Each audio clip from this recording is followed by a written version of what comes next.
Hi guys, welcome to this video. If you clicked on this video, you probably have endometriosis or have like a gut-wrenching suspicion that you have endometriosis. And that's why I'm making this video. I just want to open up about my journey with endometriosis, where I'm at right now, and how it's affected my life. And I just want to say, if you have endometriosis, I'm so sorry. Like, it's hard, and sometimes it feels like you can't ever see the light at the end of the tunnel. Honestly, I don't know what to say, but I just want to share what I'm feeling so that maybe you guys can relate to me on that level. So, if you're new here, welcome to my channel. If you are already subscribed, welcome back. Okay. First, what I want to do is I want to just read the definition of endometriosis. So, the definition is: endometriosis is often a painful disorder in which tissue that normally lines the inside of the uterus grows outside of the uterus. It most commonly involves your ovaries, your fallopian tubes, the lining of your pelvis, and rarely endometrial tissues may spread beyond your reproductive organs. That's in really rare cases. Like, I know a girl who has it in her liver. It goes up on, it's just bad. So, then I'm going to read you the symptoms, and everyone's symptoms vary. But just the ones listed here are painful periods, pain with intercourse, pains with bowel movements or urination, excessive bleeding, infertility, and of course other symptoms are listed that are just a drop down. So I just want to give my backstory of endometriosis. I was diagnosed with endometriosis at 17 years old. Prior to that, I didn't really have any issues with my period. I think I started my period when I was 13. It was fine. I don't know, as much as you can remember when you're 13 years old, how your period is. But when I was 17, I was a senior in high school, and I just remember when I got my period, it was awful. Like, it was awful. I couldn't move. It was like debilitating. And I remember telling my mom, like, that I don't know what to do. Like, I'm throwing up. This is awful. It was the worst pain I ever had felt in my entire life. And so she took me to her OBGYN because my mom actually had endometriosis and was like, hey, maybe this is, maybe it's not, but these are her current symptoms. Not knowing that way later on I'd get even worse symptoms.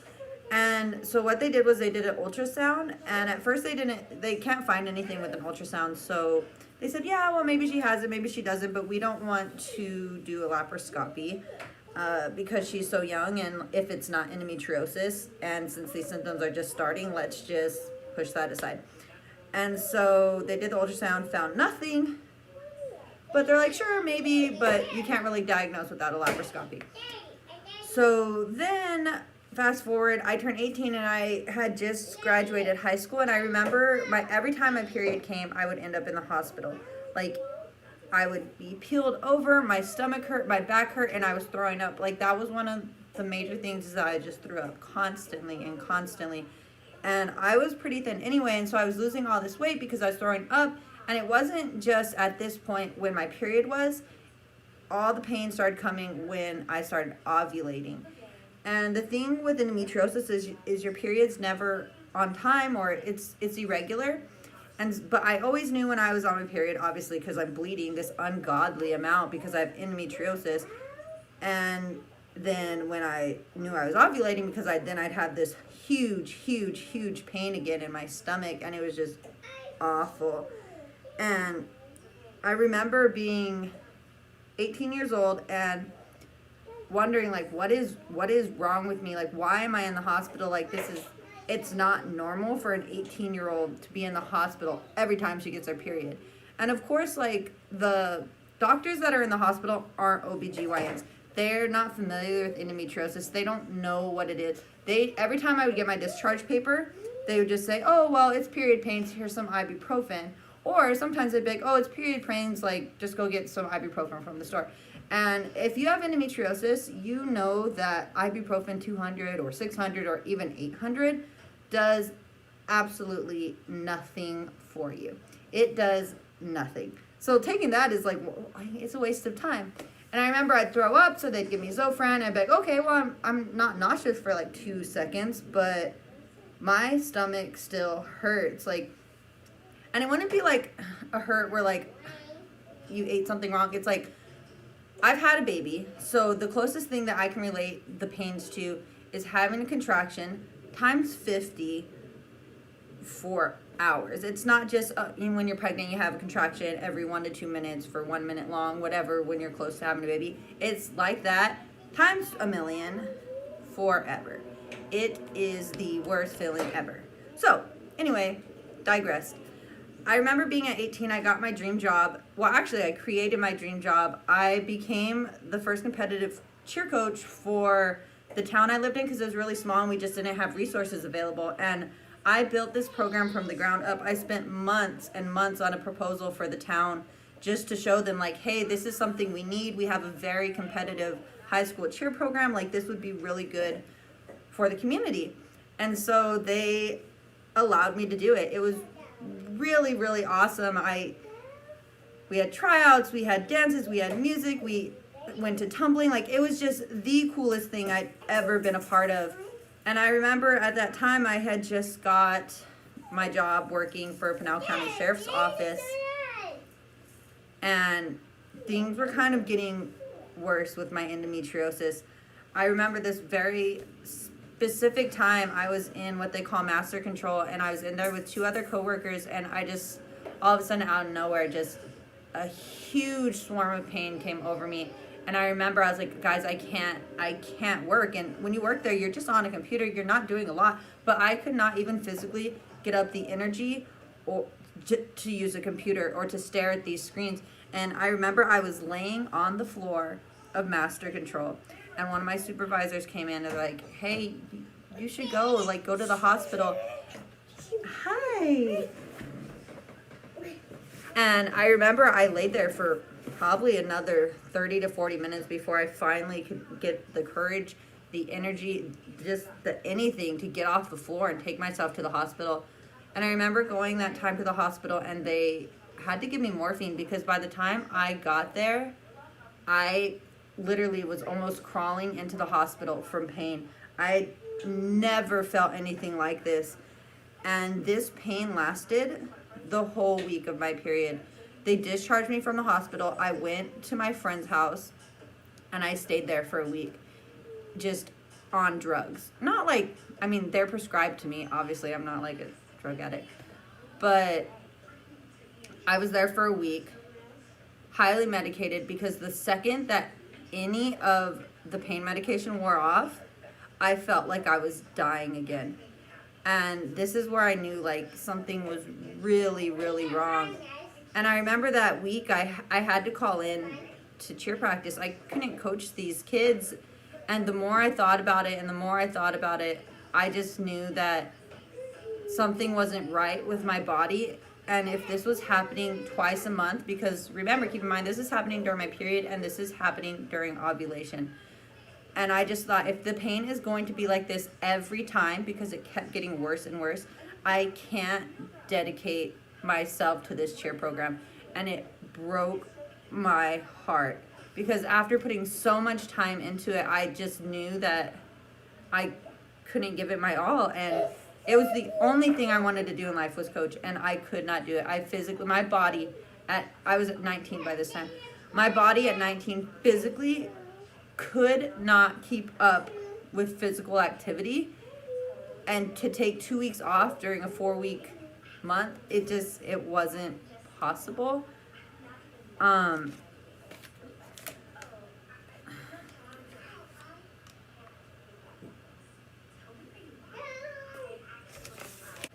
So then, because this happened, I think this was a time in my life where I realized this isn't fun. It's ruining my life. And so it kind of sent me in a downward spiral.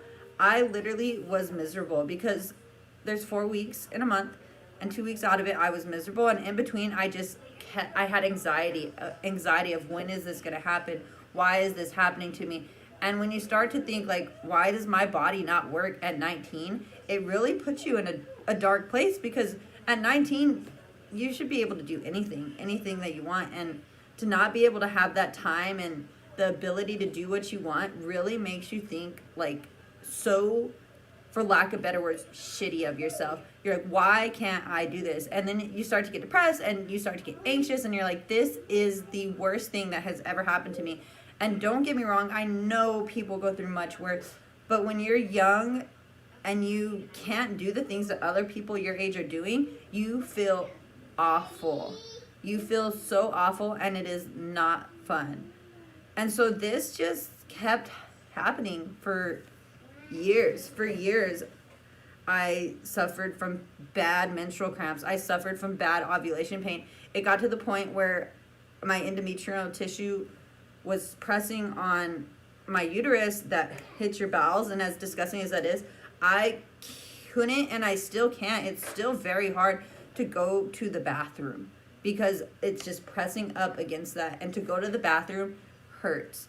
And so I rarely go to the bathroom unless I absolutely have to, because it is the worst experience to try and go to the number two like a normal human being. And I don't know, it's just a part of having endometriosis. I want to fast forward to when I was 22. Me and my boyfriend at the time decided that we wanted to have a baby, and I knew that with endometriosis it was going to be a hard thing to try and have a baby. They warn you about that when you have endometriosis, that it causes infertility, you may not get pregnant. And I told my boyfriend this. I said, my now husband, I said, Mike, like, I don't know if I can have a baby. If I can, I don't know how long it's going to take. Like, this is just something that may be an issue, but I want to try anyway, so let's try. And by some miracle, I ended up having my daughter Aurora, and it was the best thing ever. The first time and the only time we tried, I got pregnant. And there was no explanation for it. Mike, even when we went to the doctor for the first time to like confirm the pregnancy, and they said, yeah, you're pregnant, there's the blood test, yay, fireworks. Mike, my husband, because I had explicitly told him that, like, I don't know how this works, I don't know how it's possible. He asked the doctor, he said, I thought that she couldn't have kids, or I thought that it was going to be hard, like, how did we end up with a kid the first time we tried? And I was like, Mike, like, you don't believe me? And he's like, no, I believe you, but like the way you explained it just did not seem possible. And the doctor really had no explanation for him. He said, you know what? Sometimes you get pregnant, sometimes you don't. I don't have an explanation for it either. And it was really great. Like, it was the best thing that ever happened to me, because I worried so much that I couldn't have a baby. And I got to have her. And so during my pregnancy, of course, when you have endometriosis, your symptoms go away when you're pregnant, because what happens is mostly your symptoms come when your endometrium tissue needs to shed when you have your period. So that's basically what happened. This tissue builds up, and then when you have your period, it all flushes out. When you have endometriosis, your period doesn't flush it out, and it starts building and building these lesions, and that's what gives you that pain, is from those lesions and the scarring and everything that goes with that. So when you're pregnant, you don't have symptoms. So I was like, yay, I'm not going to be in pain anymore. That was a lie. I had hyperemesis gravidarum. If you don't know what that is, I'm not going to go into it. But my pregnancy was awful. But I was really thankful that I was able to just be pregnant. And then, of course, they say after you're pregnant, symptoms may or may not come back. So for 2 years, up until almost half a year ago, I had no endometriosis symptoms. I didn't have a period for the first year after I had my daughter, because I exclusively breastfed her. And then around 1 year, she kind of slowed down, but she was still majority breastfed. You can check my I'm breastfeeding a toddler video. I'll link it at the end of this video, and I'll link it down below. But I didn't have any symptoms. And so I thought, like, oh, I'm done. Like, I don't have endometriosis anymore. This is great. And then a little after 2 years, I stopped breastfeeding my daughter. And that's when my symptoms came back, and they came back hard. They came back stronger than they ever had. I just was throwing up all the time. It was uncomfortable to go to the bathroom, and my periods weren't that bad. It was my ovulation pain. There was times where I would be standing and I would peel over, or I would run into a wall, or I would just lose all my dexterity because this pain came and then it stayed. And when a pain hits you that hard and that fast, you lose your footing. And that started to happen again. And I knew that my endometriosis was back. I knew that there was no escaping it. I thought that was the end of it, and it wasn't. So I went to my doctor, and he said, you know what, let's make a plan of action. Okay, so I went to my doctor, and he said, let's make a plan of action. And so I went. The first step was to go see the ultrasound tech. And when I went to get my ultrasound, she asked me questions. They're not doctors, so they don't really say too much, but she said, what are you here for? And I said, I'm just here for an exploratory ultrasound for my endometriosis. We're just gonna check it out right now. At this point, we don't know anything for sure. So she said, okay, and she went on to do the ultrasound. And I just remember laying there, and I was like, God, like, why? And one of the first things she said to me was, wow, something's really wrong down there. And it takes a lot for an ultrasound tech to say that. And most of the time, you cannot see endometriosis through an ultrasound. It's very rare that you can.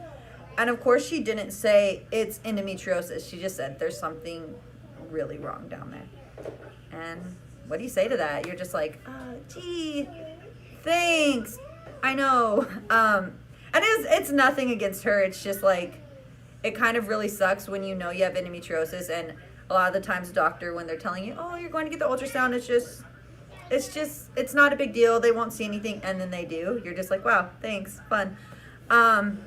So then I had a follow-up appointment with my doctor where he said, you know what, we're going to do the laparoscopy. And basically, if you don't know what a laparoscopy is, basically they take two little prongs, they put one in your belly button, and they put one on the side of your stomach, and one is a tool that does like an ablation or whatever the other thing is called, that basically will take off the lesions off of your endometriosis.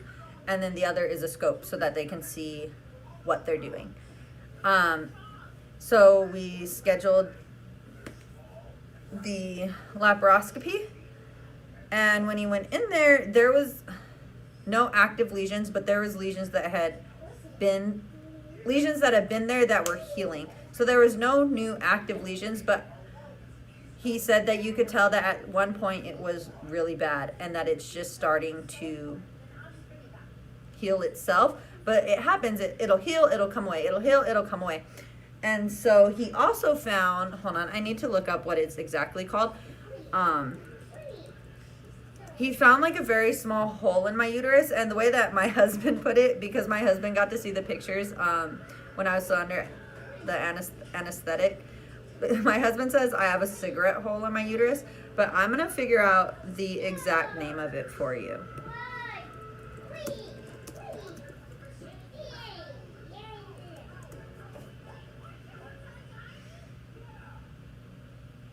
Okay, it's called a perforated uterus, and basically it's just a small hole in your uterine lining that happens. It can happen from a lot of things.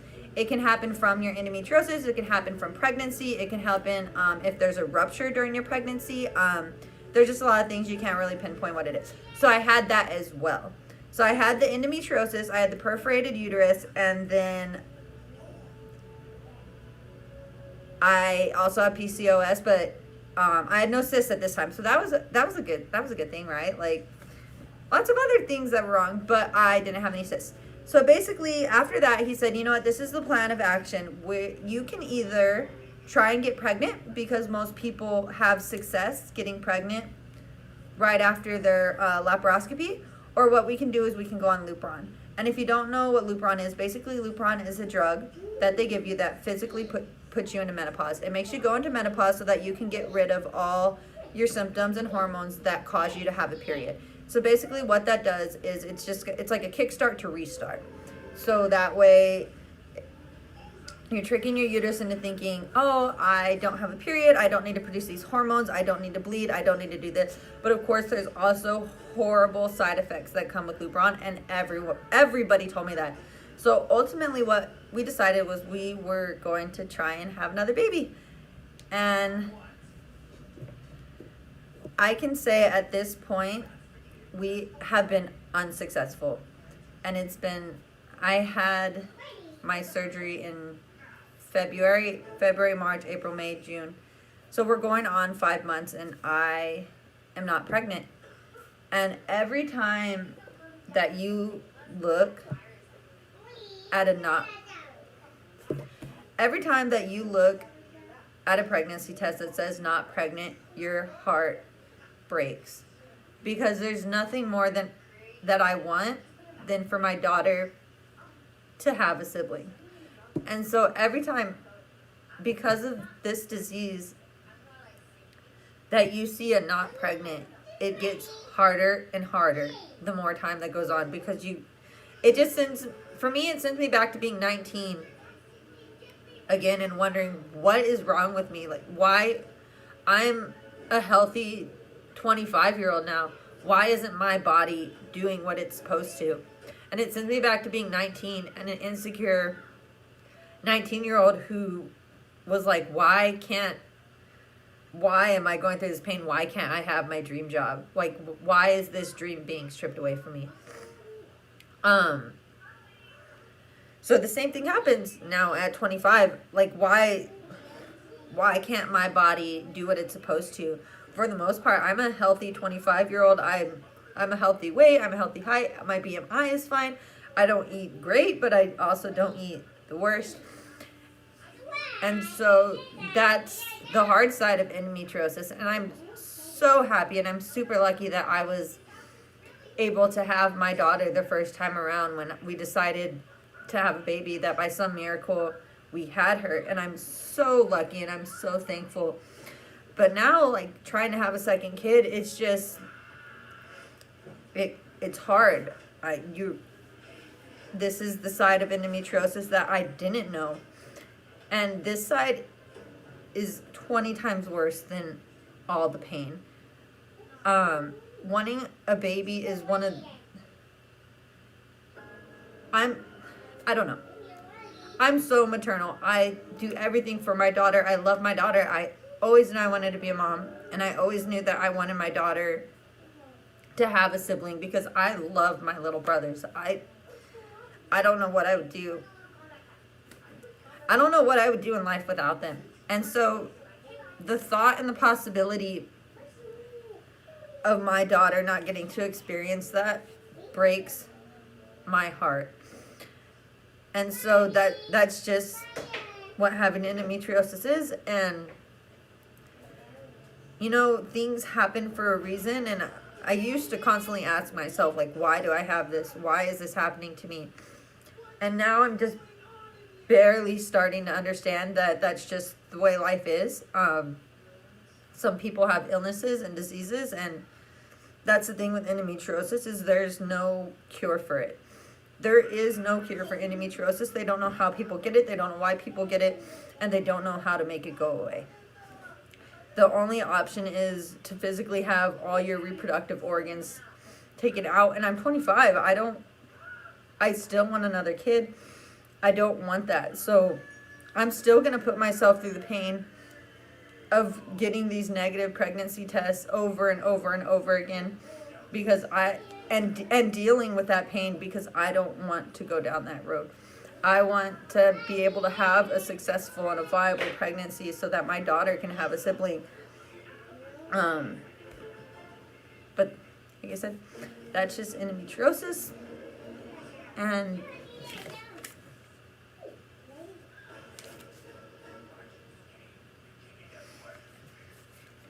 I guess I guess on that note, I hate to end on like such a negative note, but this is a negative video. Most people that have endometriosis understand what it's like, and they know the symptoms, and they know that it causes infertility.